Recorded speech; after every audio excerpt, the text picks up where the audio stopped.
Ladies and gentlemen, my name is Richard Moore. I'm running for mayor for the city of Enterprise. I'm going to make this video. It's not one that I want to make by any means, but it's one that I have to make. I'm going to document what me and my family and my business went through with the city of Enterprise. And it all comes back to the fact that we put in a really good quote for the city's insurance after they asked us. And after that, they pretty much good aboard it, and that's what I'm going to explain to you. Long story short as it possibly can be, the city asked us to quote back when Kenneth Boswell was mayor, asked us to quote. They actually asked everybody to quote the city's insurance. It was through St. Paul with Mr. Warren. And they had hit the city with a big rate increase, and the city had paid $254,000 annual premium for this policy. This was all municipal buildings, police cars, fire trucks, public officials liability, general liability, law enforcement liability. $254,000. So I was proud to do it. I mean, I worked really hard on it, tried to quote every company out there. Wound up contacting Alabama Municipal Insurance Corporation out of Montgomery.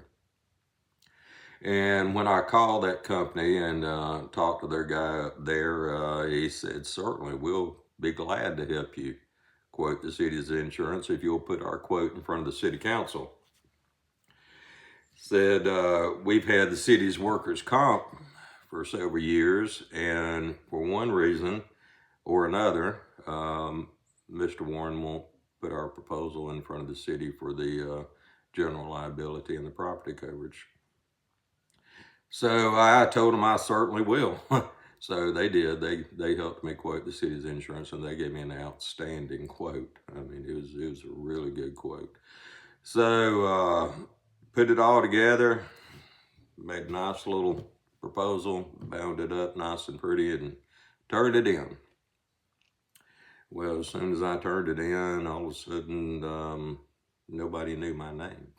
Nobody wanted to talk to me anymore.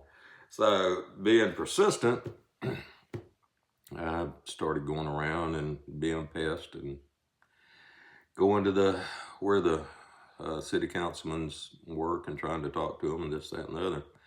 So they finally let me present it in a closed meeting of the city council about an hour and a half before the city council meeting.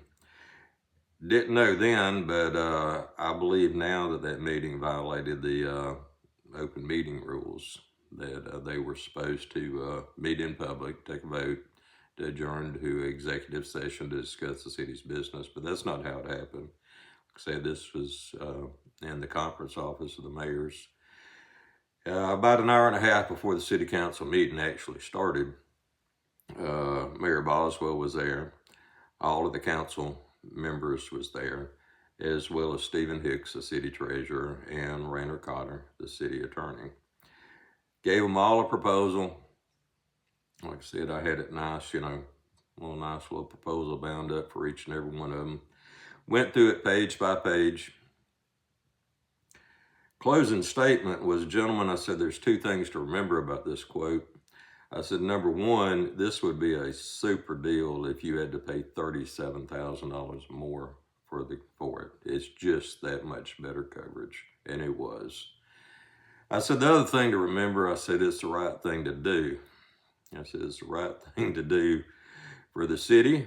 It's the right thing to do for the city employees. It's the right thing to do for the taxpayer. You could have heard a pin drop in that room. Nobody said nothing. Rainer Cotter was the only one. He turned to me and said, well, I guess if they're interested, they'll call you. I got up and left.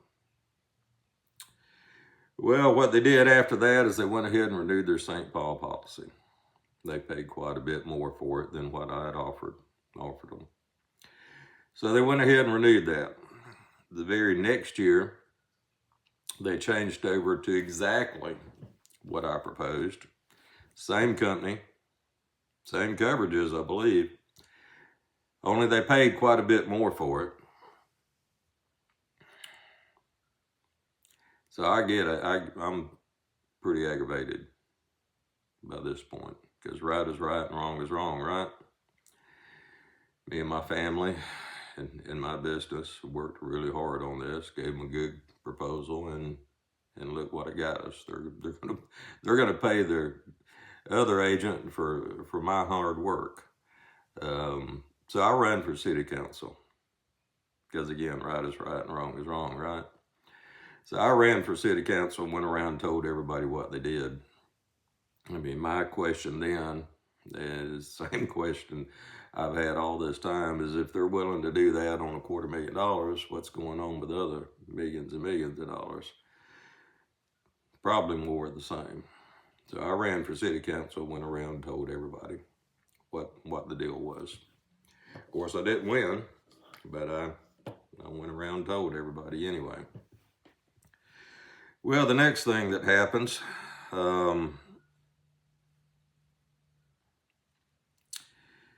you know, my neighbor has a little dog. I have a German Shepherd, or had a German Shepherd. Apparently my dog got out and the little dog got hurt. She takes the dog over to the vet. It's a brother to Kurt Donaldson, city councilman, brother to Ronnie Donaldson, old Cotton States country financial agent, who is one of my direct competitors. And he hadn't been doing very good against me because I was an independent agent and I represented a lot of companies. So it was very hard for him to compete being a captive agent. But, you know, that was business. So anyway, she takes the dog over there to the vet. The dog's got a broke shoulder bone. Next thing I know, Enterprise PD pulls up to the front door of my office and arrests me in front of my clients. Won't tell me why I'm getting arrested, but they arrest me in front of my clients. Put me in the back of a police car. Drive me straight through downtown right by the Bo Evil Monument. When we get to the police station, it's "Sign here, Mr. Moore, you're free to go." They charged me for having a vicious animal, in spite of the fact that there was 0 bite marks. 0 bite marks. We said the little dog had a broke shoulder bone, but there's no bite marks, none, not one. So they arrest me for vicious animal. Obviously, they just wanted to show me that they could. They could have handled that a whole lot different if it was legit, and it was not legit. Anyway, what happened? So, city judge at the time, Steve Blair, I knew him. City prosecutor at the time, Bill Morgan, I knew him too. They both recused themselves. They brought the people over from Elba. Whole thing gets thrown out. I mean, like 10 minutes, the whole thing gets dismissed. Lady judge says, "Oh, what we got here is just dogs playing." Obviously, there wasn't a vicious animal attack. So it gets dismissed. Well, the next thing, she turns it over to small claims. Paul Sherlin. He sticks me with it.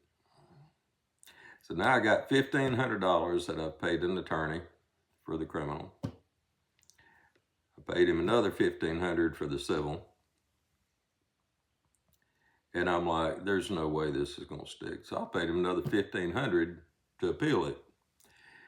Now this is about a $1,300, $1,400 vet bill, okay? Because vet went in, put a little pin. And she had admitted that she threw a porch chair at the dogs.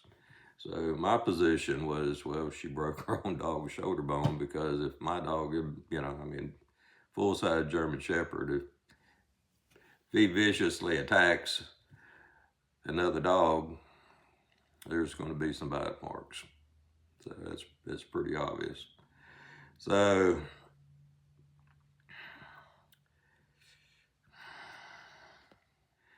now I've got $4,500 and $1,400 vet bill, and I had paid Gary Bradshaw $1,500 for the criminal, $1,500 for the civil, and $1,500 for the appeal. Well, months and months go by, don't hear anything. Finally find out that Mr. Bradshaw filed my appeal a day late. Found that out about a year later. Not sure why it took so long, but nobody told me, but I found out he filed it late.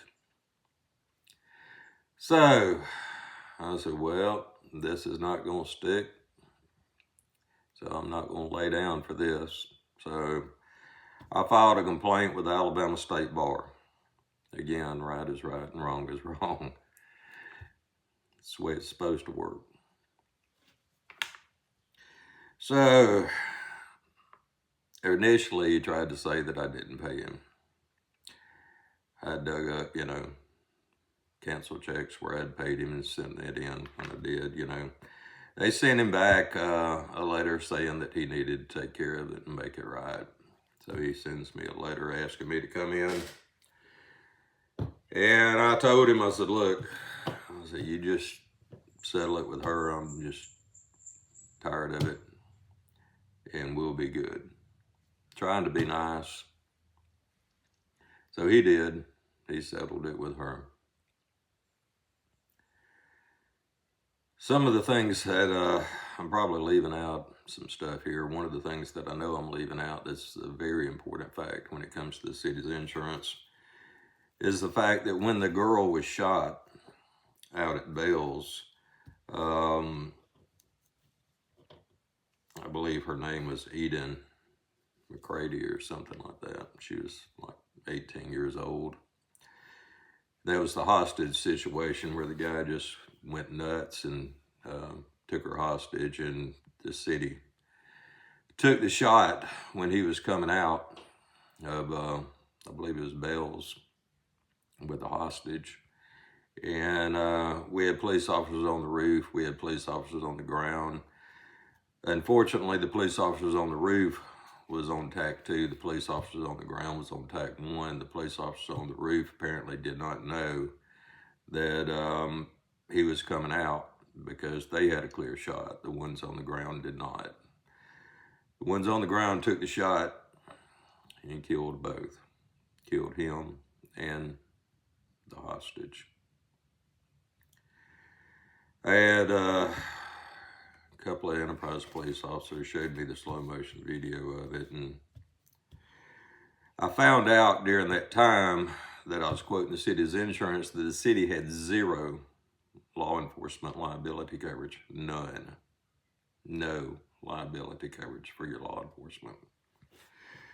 So I was told that, like I said, by a couple of police officers. I was also told that this young lady's family was paid $100,000 out of the general fund, out of taxpayer money, to settle that. That should have been $1 million E&O quote. So E&O claim. So I asked Stephen Hicks if that was true, and he said, yes, this is true. I looked at him, I said, Steve, I said, why in the world would you pay $250,000 for an insurance policy that has no coverage for your law enforcement? I said, everybody wants to sue the police. I mean, everybody wants to sue the police. Why would you not? I mean, I understand you might, think that they have immunity, but why would you pay $250,000 and not have coverage for your police officers? It'd have to be one of your highest risks as the city goes.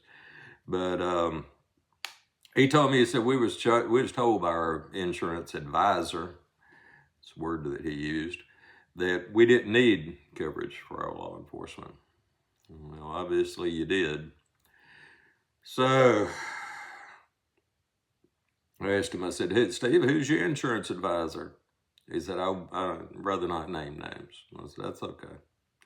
I know your advisor is your agent. Like I said, if that had been my daughter, $100,000, no way. That should have been an errors and omissions quote or claim. As an insurance agent, you carry errors and omissions coverage. I carried $1 and $2 million policies the whole time I was in business in case we made an error or made an omission. Never did. Never had nothing. But you have to carry that coverage. And that should have been a $1 million errors and omissions claim. That should have not have cost the taxpayer $100,000 out of the general fund, but it did. So in spite of that, and in spite of us having a much better quote at a much better rate, like I said, they went ahead and renewed St. Paul. It then changed over next year to us. So I went around and told everybody, ran for city council. Next thing, I'm arrested for vicious animal. I said, took the Alabama State Bar to make that right. That's only the beginning, people. There's other things that happened as well. It was not a pleasant experience. And personally, I believe that we can be much, much better. I mean, we need honest people in government that's going to do what's right for the taxpayer each and every time, regardless of good old boy politics. It don't take a genius to do the right thing. It just takes an honest person.